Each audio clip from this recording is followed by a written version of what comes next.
இந்திய கம்யூனிஸ்ட் கட்சியினுடைய மூத்த தலைவர் கம்யூனிஸ்ட சித்தாந்தத்தின் அடிப்படையில் இயக்கத்தினுடைய தோழர்கள் எவ்வாறு அரசியல் நாகரிகத்தோடு நடந்து கொள்ள வேண்டும் என்று எடுத்துக்காட்டாக திகழ்ந்த ஒரு மாபெரும் தலைவரை இன்றைக்கு தமிழகம் இழந்திருக்கிறது. அவர் கடினமான பாதையில் நடந்து வந்து ஒரு அரசியல் நாகரிகத்தோடு அரசியல் பணியில் ஈடுபடுபவர்கள் எவ்வாறு நடந்து கொள்ள வேண்டும்,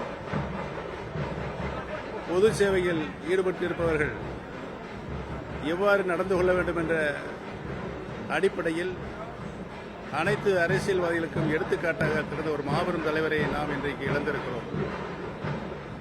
அவர் காட்டிய வழியில் அவர் இந்த நாட்டிற்கு செய்த அரும்பணியில் தியாகத்தை எண்ணி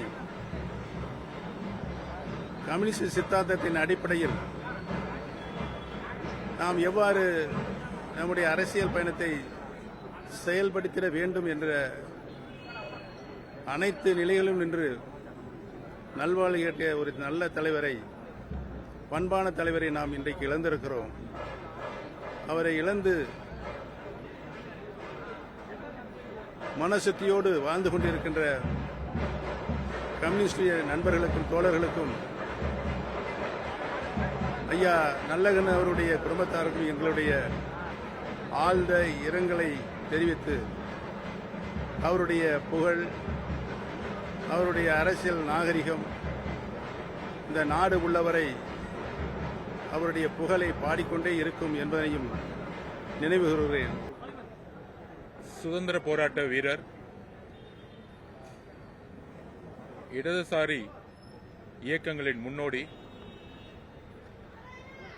தோழர் கேரளாவில் எப்படி நம்பூதிரிபாடு அவர்கள் ஒரு அரசை உருவாக்கினாரோ அதே காலகட்டங்களிலிருந்து இடதுசாரி சிந்தனைகளில் தன்னுடைய 18 வயதில் கம்யூனிஸ்ட் இயக்கத்தில் இணைத்துக் கொண்டவர். தன்னுடைய கொள்கைக்காக தன்னுடைய வாழ்க்கையை அர்ப்பணித்தவர். சாதிக்காக தன்னுடைய குரலை வாழ்நாள் முழுவதும் ஒலித்தவர்.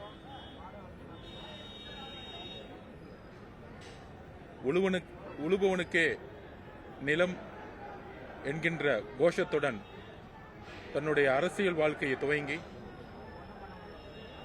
கிட்டத்தட்ட ஒரு 7 வருஷம் சிறையிலே இருந்தவர். எந்தவிதமான அடக்குமுறைக்கும் அஞ்சாமல் ஆதிக்கத்திற்கு எதிராக குரல் கொடுத்தவர். 1990களில் சாதி கலவரங்கள் ஏற்பட்ட பொழுது தன்னுடைய மாமனாரை இழந்தாலும் இரு சமூகங்களுக்கும் ஒற்றுமை நிலவ அரும்பாடுபட்டவர். தன்னுடைய பிறந்தநாள் அன்னைக்கு 1 கோடி ரூபாய் இடதுசாரி தோழர்கள் கொடுத்த போதும் கட்சிக்காக கொடுத்தவர்.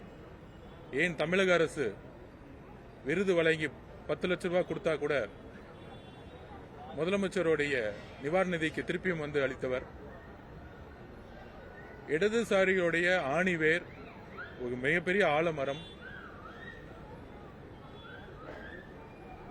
தமிழ்நாட்டின் கிட்டத்தட்ட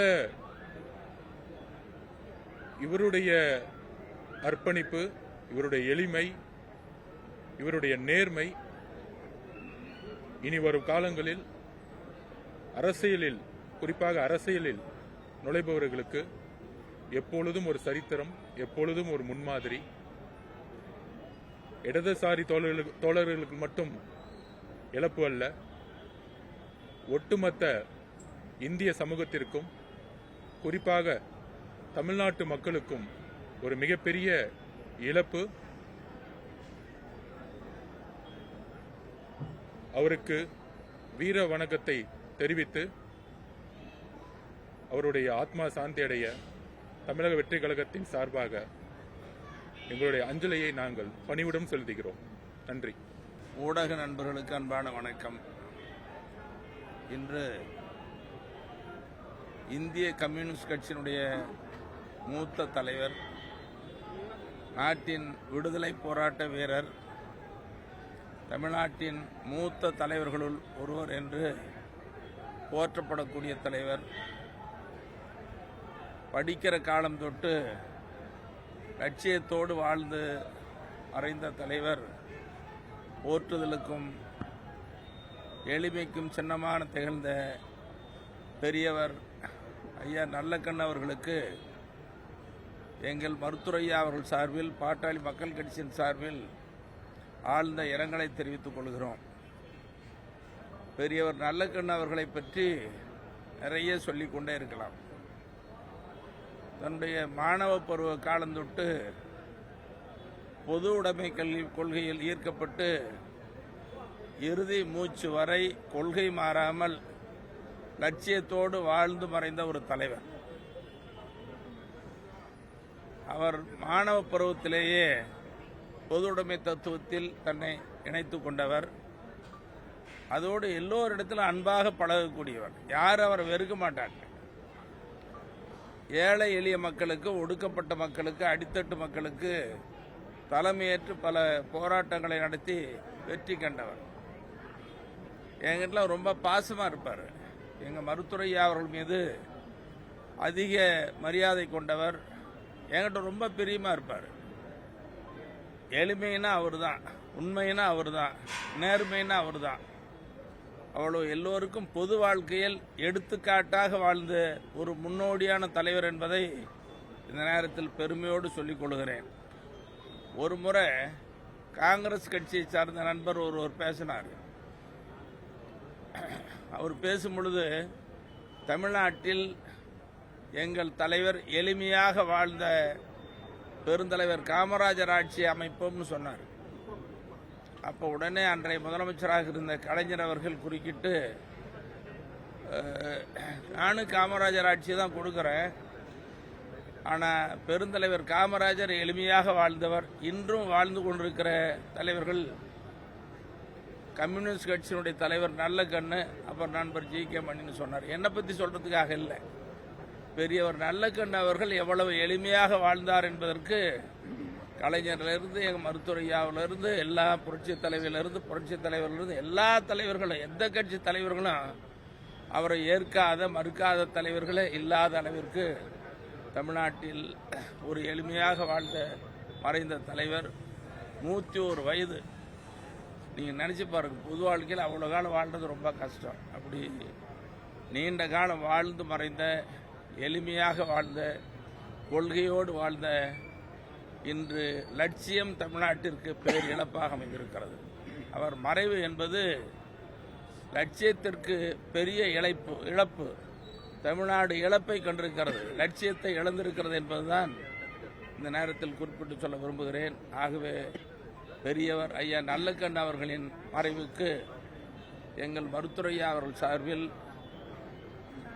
பாட்டாளி மக்கள் கட்சியின் சார்பில் ஆழ்ந்த இரங்கலை தெரிவித்துக் கொள்கிறோம். அவரை பிரிந்து வாடும் அவரது குடும்பத்தினர்கள், உறவினர்கள் உள்ளிட்ட கம்யூனிஸ்ட் கட்சியுடைய தோழர்கள் அத்தனை பேருக்கும் அனுதாபத்தையும் ஆறுதலையும் தெரிவித்துக் கொள்கிறோம். முதுபெரும் தலைவர் இந்திய அளவிலும் சரி, தமிழ்நாட்டு அளவிலும் சரி, ஒரு மாபெரும் கம்யூனிஸ்ட் இயக்கத்தின் தலைவராகவும், பொது வாழ்வில் நேர்மை, தூய்மை, தனிமனித ஒழுக்கம், அறம் சார்ந்த ஒரு வாழ்வு வாழ்ந்த மகத்தான தலைவர், என்னுடைய பெரும் மதிப்பிற்குரிய ஐயா நல்லக்கண்ணு அவர்கள் இறப்பு என்பது நம்முடைய தமிழ்நாட்டிற்கும், இந்தியாவிற்கும், கம்யூனிஸ்ட் இயக்கத்திற்கும் ஒரு மாபெரும் ஈடு செய்ய முடியாத பேரிழப்பாகும். வயதில் சிறியவனாக இருந்தாலும் பல்வேறு தமிழ்நாட்டின் பிரச்சனைகளில் அவரோடு சேர்ந்து பயணிக்கின்ற ஒரு நல் வாய்ப்பை பெரும் பேராக நான் கருதி, தமிழ்நாட்டில் தமிழக வாழ்வுரிமை கட்சி நடத்திய அனைத்து அரசியல் மாநாடுகளிலும், கருத்தரங்குகளிலும், கூட்டங்களிலும் எமது அடுத்த தலைமுறை, இளைய தலைமுறை, எமது கட்சி நிர்வாகிகளுக்கு ஐயா அவர்களுடைய அந்த நேர்மையான வாழ்வை, பொது வாழ்வில் தூய்மையான அவருடைய வாழ்வை எமது கட்சி நிர்வாகிகளுக்கும் நான் எடுத்துரைப்பேன். பள்ளி கல்லூரி மாணவர்களை சந்திக்கின்ற போதும் நாம் வாழுகின்ற காலத்தில் இப்படி ஒரு மகத்தான தலைவன் வாழ்ந்து கொண்டிருக்கிறார் என்கிற செய்தியை என்னால் இயன்ற அளவுக்கு இளைய தலைமுறைக்கு கடத்திருக்கிறேன். 101 ஆண்டுகள் வாழ்ந்து தன்னுடைய இறுதி மூச்சு வரை எளிமையாக எப்படி வாழ வேண்டும் என்பதற்கு இன்றைய இந்திய அளவிலான அரசியல் தலைவர்களுக்கு முன்னுதாரணமாக வாழ்ந்திருக்கிற அந்த மகத்தான தலைவனுக்கு எமது தமிழக வாழ்வுரிமை கட்சியின் சார்பாக செவ்வணக்கத்தை நாங்கள் உரித்தாக்குகிறோம். அவரை இழந்து வாடும் அவருடைய குடும்பத்தார்களுக்கும் உறவுகளுக்கும் இந்திய கம்யூனிஸ்ட் இயக்கத்தின் தோழர்களுக்கும் என் இரங்கலை பதிவு செய்கிறேன். தமிழ்நாடு அரசு கண்டிப்பாக அவரை போற்றுகின்ற வணங்குகின்ற வகையிலும் இப்படி ஒரு மாமனிதர் இந்த மண்ணில் வாழ்ந்தார் என்பதற்கு அடையாளமாக அவருக்கு தமிழ்நாட்டின் தலைநகரான சென்னையில் ஒரு மிகப்பெரிய மணிமண்டபம் அமைக்க வேண்டும். முடிந்தால் தமிழக முதலமைச்சர் அவர்கள் நாளை தமிழ்நாடு அரசின் விடுமுறை நாளாக அறிவித்து அனைத்து அரசு கல்லூரி பள்ளிகளிலும் இப்படி ஒரு மகத்தான தலைவர் 101 ஆண்டுகள் வாழ்ந்து இந்த மண்ணில் சாகின்ற போது கூட அரசு மருத்துவமனையிலேயே சிகிச்சை எடுத்துக்கொண்டு எளிய முறையில் வாழ்ந்த மக்களுக்காக போராடிய சுதந்திர இந்தியாவின் விடுதலைக்காக 10 ஆண்டுகளுக்கு மேல் சிறையில் வாழ்ந்த ஆதிக்க அரச பயங்கரவாத சட்டங்களை எதிர்த்து நின்ற சமத்துவ சமூக நீதி போராளி என்பதை எம் தமிழ் சமூகத்திற்கு எடுத்துக் கூறுகின்ற ஒரு நல்வாய்ப்பையும் தமிழ்நாடு அரசு ஏற்படுத்த வேண்டும். இனி வரும் காலங்களில் மாணவர் செல்வங்கள், கல்லூரியில் படிக்கின்ற மாணவர் செல்வங்கள் மதிப்பிற்குரிய ஐயா அவர்களை குறித்து தெரிந்து கொள்வதற்கான தமிழ்நாடு பாடத்திட்டத்தில் ஐயாவுக்கென்று ஒரு இடம் ஒதுக்கப்பட வேண்டும் என்கிற கோரிக்கையும் தமிழ்நாடு முதலமைச்சருக்கும் தமிழக அரசுக்கும் நான் முன்வைக்கிறேன். நன்றி. 1,26,00,000 மனங்களை வென்ற தந்தி டிவி யூடியூப் சேனல். தவிர்க்க முடியாத தம்ப்நெயில்ஸ், கலக்கலான கான்டென்ட்ஸ். நீங்களும் இந்த குடும்பத்தில் இணைய இப்பவே சப்ஸ்கிரைப் பண்ணுங்க.